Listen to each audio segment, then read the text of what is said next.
నేను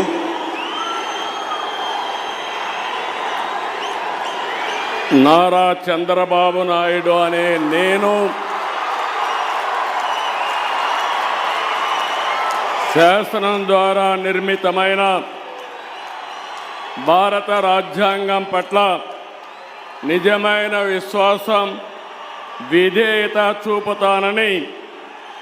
భారతదేశ సార్వభౌమాధికారాన్ని,